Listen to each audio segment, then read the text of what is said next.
Bismillahirrahmanirrahim. Assalamualaikum warahmatullahi wabarakatuh. Apa kabar anak-anakku semua?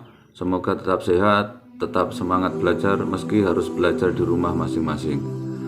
Pada kesempatan kali ini kita membahas materi bab kedua, yaitu menghindari minuman keras, judi, dan pertengkaran. Untuk mengawali pembelajaran kita kali ini, mari anak-anakku sekalian kita berdoa semoga ilmu yang akan kita pelajari mendapat berkah dan bermanfaat. Bismillahirrahmanirrahim. Rabbi zidni ilma warzuqni fahma waj'alni minas sholihin. Sesuai dengan bab ini, Islam melarang kaumnya untuk melakukan yaitu perbuatan mengkonsumsi minuman keras, judi, dan melakukan pertengkaran. Pada pertemuan ini kita akan membahas mengenai judi. Apa itu judi? Judi atau perjudian yaitu permainan di mana pemain bertaruh untuk memilih salah satu pilihan di antara beberapa pilihan, di mana hanya satu pilihan saja yang benar dan menjadi pemenang. Pemain yang kalah taruhan akan memberikan taruhannya kepada si pemenang. Judi dalam Islam yaitu disebut juga yaitu dengan maisir, yang artinya yaitu taruhan. Menurut Imam Sarkawi, setiap permainan yang tidak lepas dari merampas harta orang lain atau merugikan orang lain itu dinamakan berjudi. Dalil larangan perjudian ini tercantum dalam Quran surah Al-Fatir ayat 6. A'udzubillahi minasyaitonirrajim. Bismillahirrahmanirrahim. Inna syaitana lakum aduwwum fattakhidhuhu aduwwa innama yad'u hisbahu liyakunu min ashabis sa'ir.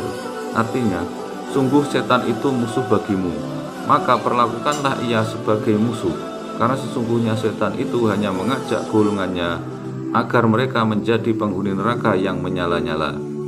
Jadi di sini judi itu termasuk daripada perbuatan setan. Bahaya berjudi. Yang pertama, berjudi termasuk perbuatan setan yang dapat merugikan pribadi dan orang lain. Yang kedua, merugikan ekonomi karena ketidakpastian usaha.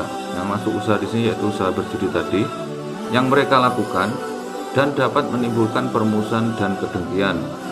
Kenapa membuat permusuhan dan kedengkian? Karena apa? Bagi yang kalah itu pasti akan mendendam, ingin bermain lagi untuk mengalahkan yang menang. Yang ketiga, dapat melalaikan dan menyebabkan kelalaian dalam melaksanakan kewajibannya.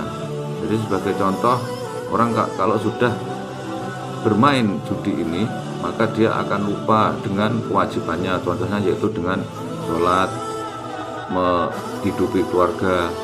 Jadi dia asik untuk melakukan judi. Yang keempat, tertutupnya kepekaan rasa manusiawi dan hilangnya rasa malu dan kasih sayang terhadap sesama manusia. Yang kelima, seseorang menjadi malas bekerja sehingga dapat melakukan perbuatan yang dilarang agama.